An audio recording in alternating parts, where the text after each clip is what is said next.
After a diplomatic rift, the air is clearer, and Doha is now the venue for what's seen as a crucial annual summit for the Gulf Cooperation Council. Qatar saw the departure of ambassadors from Bahrain, the UAE and Saudi Arabia back in March. They'd accused Qatar of destabilising the region by supporting the Muslim Brotherhood and giving refuge to opponents of fellow Gulf states. After 8 months, the dispute was settled in Saudi Arabia, although what was agreed has yet to be made public.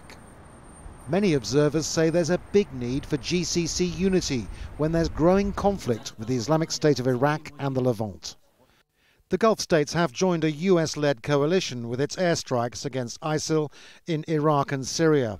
The Doha summit may agree on starting to form its own joint military command. One source says this could mean a GCC military commander being appointed initially to coordinate action with their partners. There could also be new measures to improve security in the Gulf states themselves. But some commentators believe that taking the fight to ISIL shouldn't be at the expense of opposing Syria's Bashar al-Assad on the battlefield.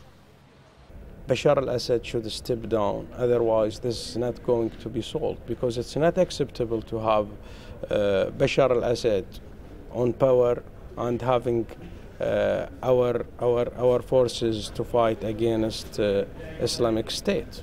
It isn't only ISIL and the coalition they've joined that's concerning GCC states. There are worries about relations with Egypt, Iran and the ongoing conflicts in Libya and Yemen, all part of its packed summit agenda.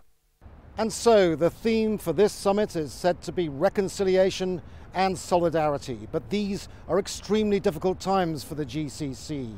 Aside from the political and security dangers, there's also a major economic problem, plummeting oil prices looming in the background. Andrew Simmons, Al Jazeera, Doha.